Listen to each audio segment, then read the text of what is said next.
tous, bonjour José. Bonjour Malika. Nous sommes ravis de vous retrouver sur le plateau de 1, 2, 3 Santé. Nous parlons aujourd'hui de l'obésité chez l'adulte, un problème qui concerne une personne sur 4. C'est malheureusement 2 fois plus que dans l'Hexagone, José.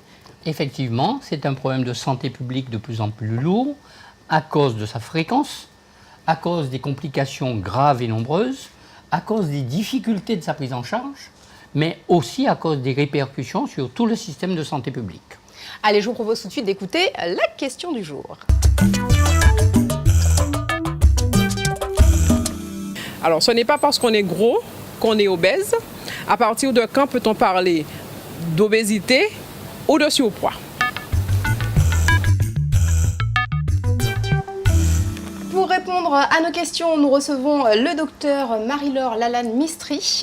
Vous êtes maître de conférence en nutrition à l'Université des Antilles, également médecin nutritionniste et endocrinologue au CHU de Pointe-à-Pitre. Bonjour docteur. Bonjour. Bonjour. Alors, pour répondre tout de suite à la question de notre téléspectateur, à partir de quand est-ce qu'on va parler de surpoids et d'obésité? Alors, pour utiliser ces deux termes, on va utiliser l'indice de masse corporelle.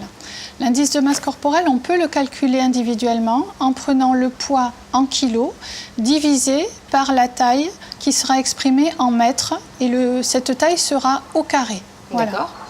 Donc on parle de surpoids lorsque cet indice de masse corporelle est supérieur ou égal à 25 mais reste inférieur à 30 et d'obésité à partir du moment où il est supérieur ou égal à 30. Donc au-dessus de 30, on est dans l'obésité. On est dans l'obésité, exactement. D'accord. Voilà. Quelle est la fréquence dans nos régions de ce surpoids et de cette obésité? Alors nous sommes particulièrement touchés en fait par le surpoids et l'obésité puisque un Guadeloupéen sur 2 se trouve être en surpoids et obésité. Comme vous le disiez tout à l'heure, 1 sur 4 est obèse.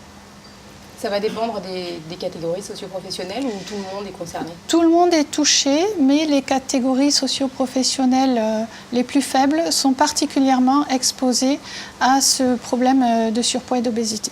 Alors on considère toujours, beaucoup pensent que c'est un problème esthétique, de valeur simplement, mais pourquoi c'est aussi important de définir l'obésité?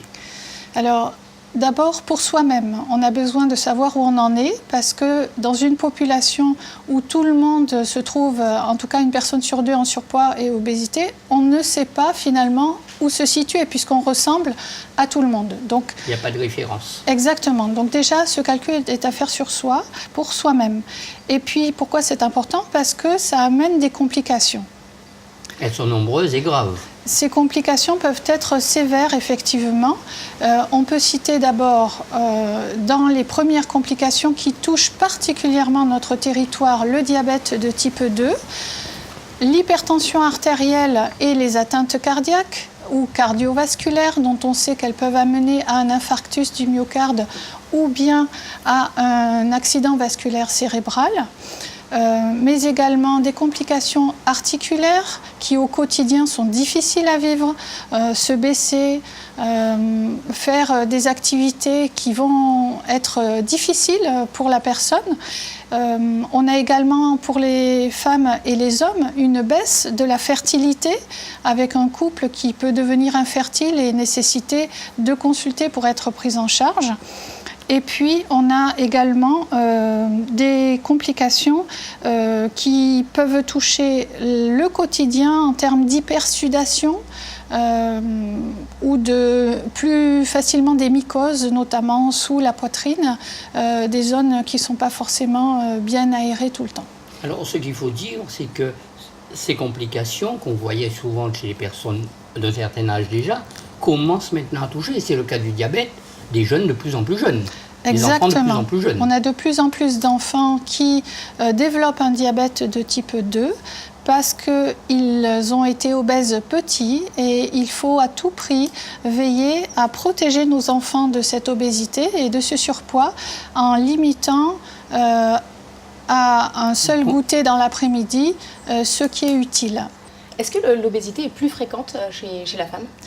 Oui, elle est plus fréquente chez la femme et notamment l'obésité abdominale qui est celle qui est la plus dangereuse pour la santé. C'est l'obésité au niveau du ventre, c'est ça? Exactement, au niveau du tour de taille qui est à prendre avec 1 centimètre de couturière tout simplement. D'accord. Et chez la femme, pourquoi? À cause des grossesses? Alors déjà, à cause des grossesses, effectivement, si elles sont trop rapprochées et que la personne n'a pas encore perdu son poids, elle va le cumuler et partir d'un nouveau seuil.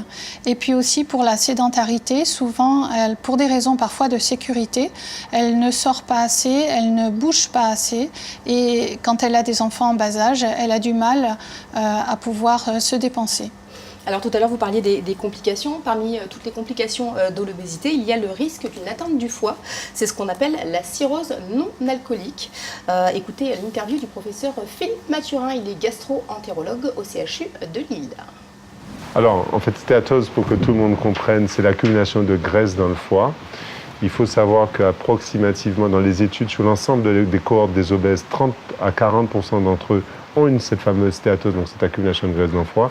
Et la prévalence de la maladie augmente avec l'âge. Autrement dit, quelqu'un qui est obèse, plus il va devenir âgé, plus il va accumuler de la graisse dans le foie. Ça, c'est un premier point.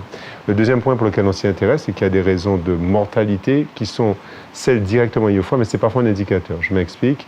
Un obèse qui a de la stéatose, quand on prend un groupe d'obèses avec stéatose et qu'on les compare à des groupes d'obèses sans stéatose, que tous les obèses, comme je viens de le dire, n'en font pas, ceux qui ont une stéatose font plus de complications cardiovasculaires. Il faut savoir maintenant que la première cause aux États-Unis de mortalité hépatique, c'est la cirrhose liée à l'obésité.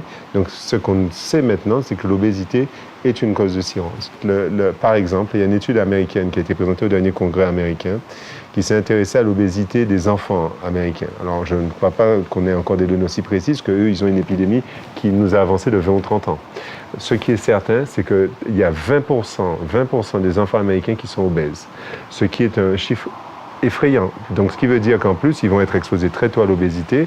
Et comme vous le savez en médecine, ce qui est redoutable, c'est le délai d'exposition. Donc si vous commencez très tôt dans une maladie, vous allez avoir une exposition au risque qui va durer. Et forcément, à 30-40 ans, on voit actuellement, nous, d'apparaître, mais eux, ils l'ont déjà, des cirrhoses chez des gens qui ont 35-40 ans. L'alcool est une question qui est très complexe. Donc on va aller pas à pas. C'est-à-dire, la première chose, c'est de rappeler que les consommations d'alcool de l'OMS, c'est d'éviter plus de 2 unités. Vous savez qu'on prend un punch avec vous, c'est une unité, un whisky, une bière, c'est une unité, c'est-à-dire que vous comptez en unités. Donc normalement, la femme, c'est pas plus de 2 unités par jour, l'homme, c'est pas plus de 3 unités par jour, et l'OMS recommande d'éviter les prises quotidiennes. Donc déjà, quand on en prend, il faut éviter ça. Donc ça, quand on dépasse ces seuils de consommation, on augmente le risque de développer des maladies hépatiques. Donc il y a une vraie intervention vraiment de santé publique, d'expliquer aux gens qu'en plus, quand on est obèse, on est particulièrement sensible à l'alcool.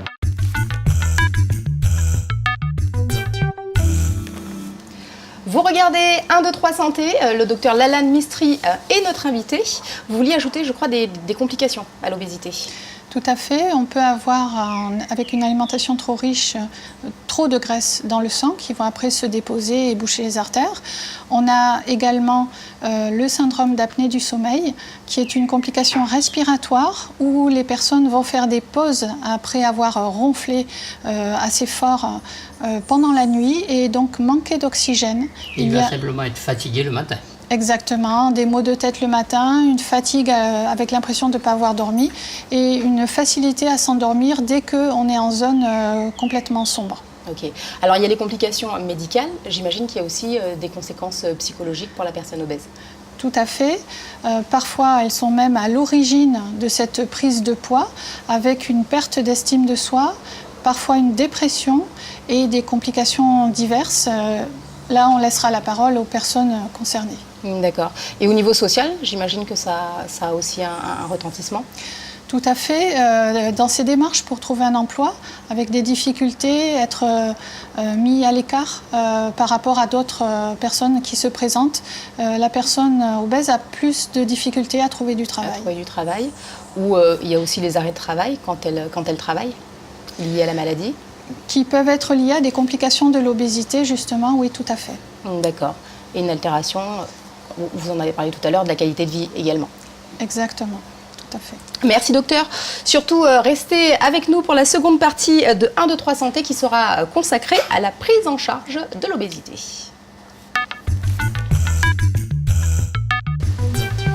1, 2, 3 Santé est consacré cette semaine à l'obésité avec le docteur Lalanne Mistry, médecin nutritionniste et endocrinologue. Docteur, la prise en charge de l'obésité, est-ce qu'elle est compliquée, est-ce qu'elle est difficile? Elle est surtout longue.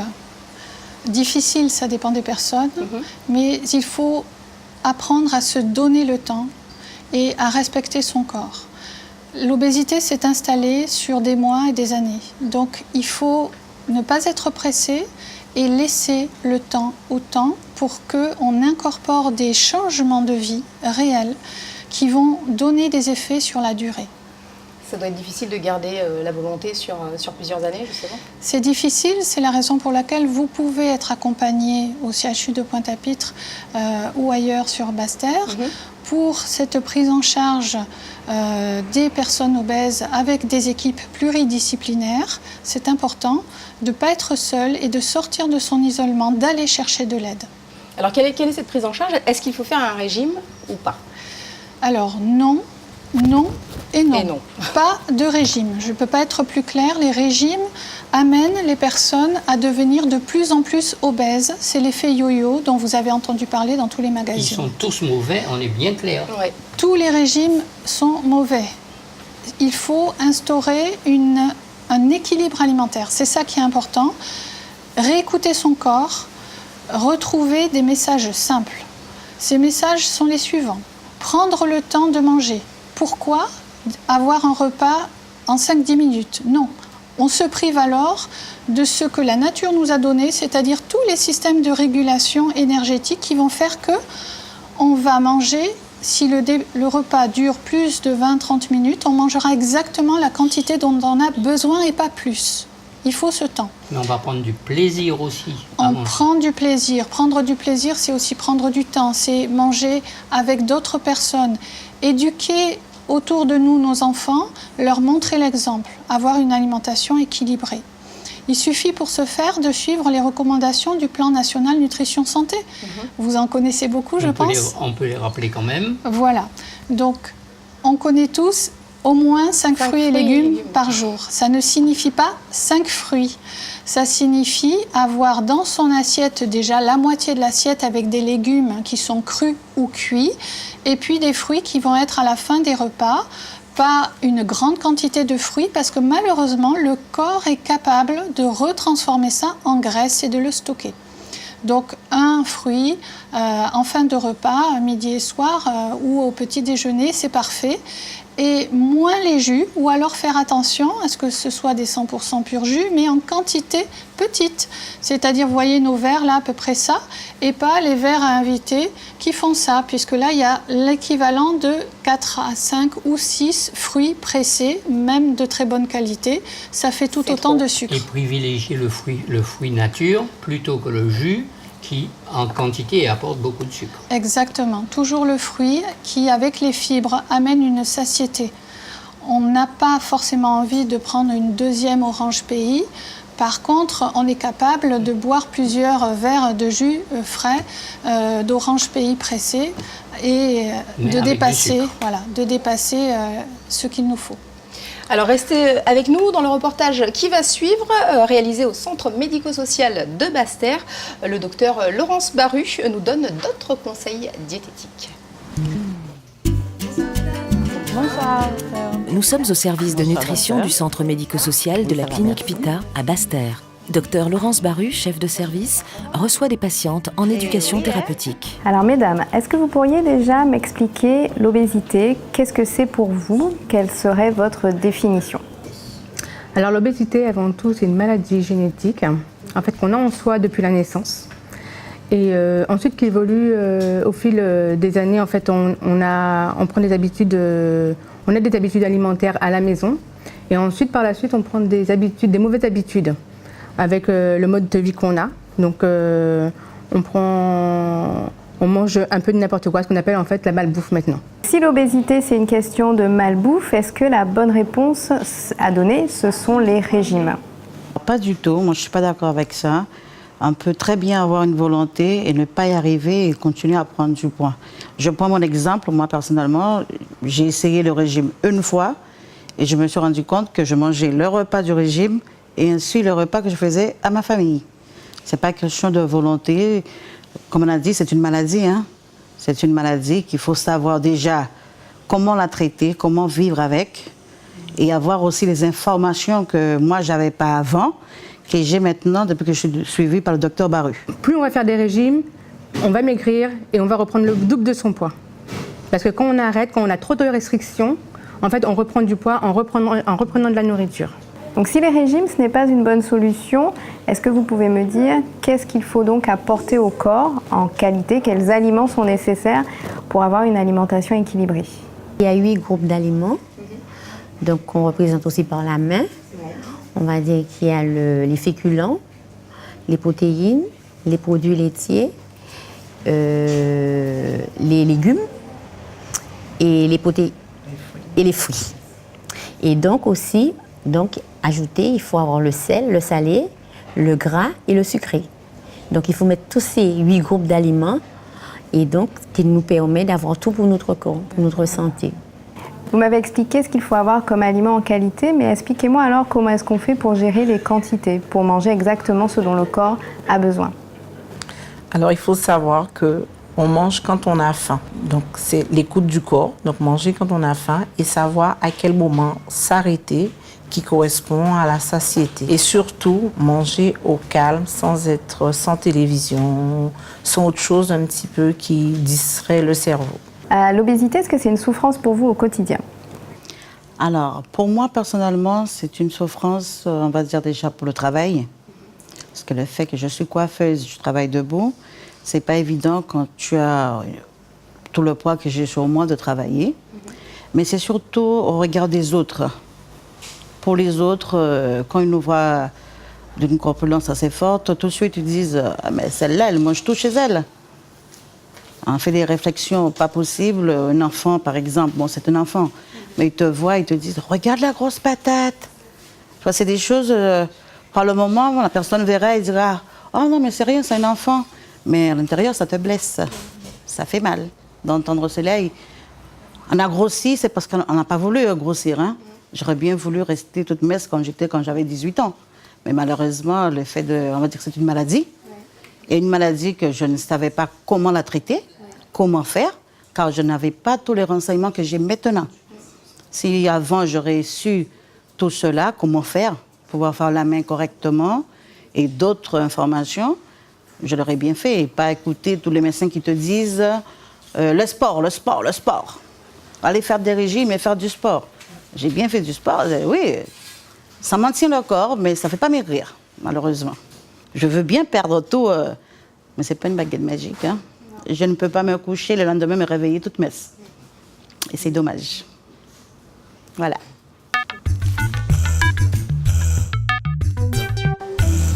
Des fruits, des légumes, une alimentation équilibrée. Et les féculents, est-ce qu'il en faut ou pas? Alors, tout à fait, ils sont indispensables à l'alimentation. Au quotidien, le problème en Guadeloupe, comme aux Antilles, est la quantité des féculents. Donc, une règle simple, le quart de l'assiette. Et pour savoir dans ce quart d'assiette ce qu'on met, puisqu'il faut mettre des quantités différentes en fonction des âges, vous fermez le point. Le point d'un enfant n'est pas le point d'un adulte. D'accord. Et donc, ça correspond à la quantité qu'il faut pour chacun. De féculents. Voilà.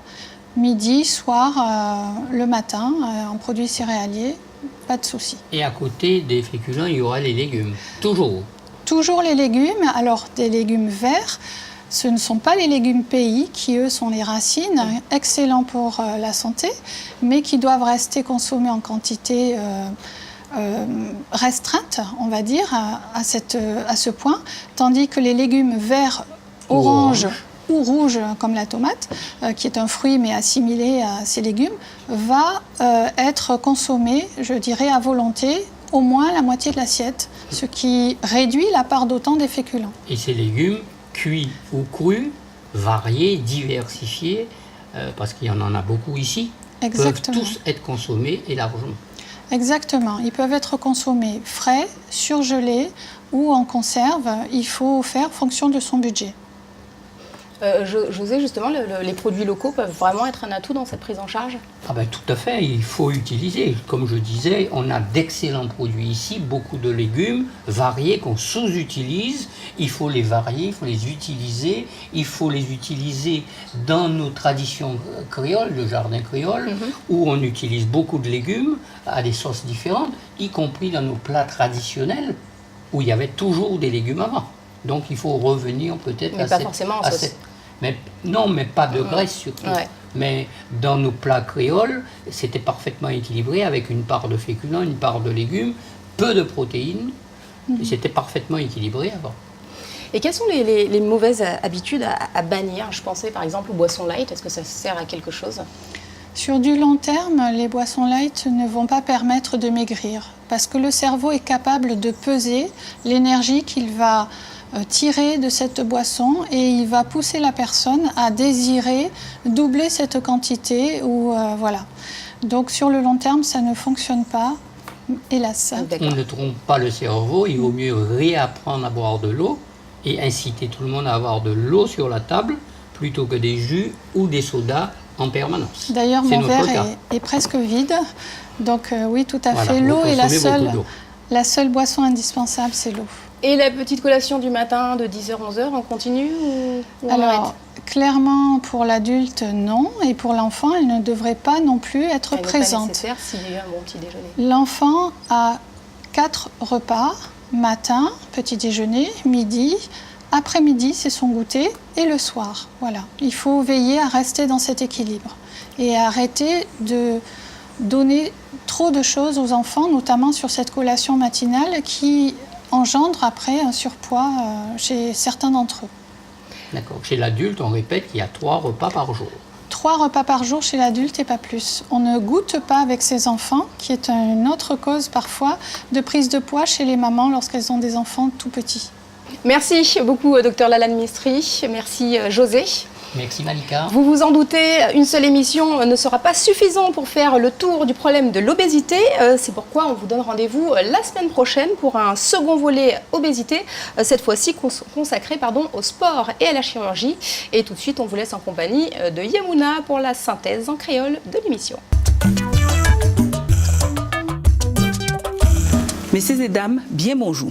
Jodi là, José et Malika kabaye la voix à ces moun qui gros et moun qui gros a dépassé. Alors attention, à pas des moun qui en forme, mais qu'on nous a dit souvent de fois dans le pays là, au contraire, c'est des moun qui tini en maladie, non maladie là, ça c'est obésité. Et pour parler de ça jodi là, eh bien, ils ont invité Lalane Mistry, docteur Lalane Mistry, qui est un spécialiste en obésité en l'hôpital La Pointe. Des plus en plus, et tout partout à la terre, eh bien, on peut joindre moun qui gros et gros à dépasser, et particulièrement en pays Guadeloupe. Alors, ça doit bien comprendre que maladie là, ça, obésité, peut procurer un lot problème au niveau de la santé, au niveau de la chair, au niveau de foie, au niveau de rien. Ou peut aussi attraper des difficultés pour se déplacer, et même parfois des problèmes psychologiques. À force moun garder en travers, à force moun fait GFR, et même des parfois, en fonction à genre vous-même qu'à considérer. Alors, la famille, ça pour les autres retiennent aujourd'hui là, c'est qu'elles ont fait un régime là, ont fait tout partout là, arrêtez ça. Par la voix, docteur Lalane Mistry bien expliqué aux autres que ça n'a pas servi à rien. C'est en lot souffrance, c'est en lot privation, et pourtant, bien souvent de fois, eh bien, on reprend poids après. Alors, c'est pas la peine.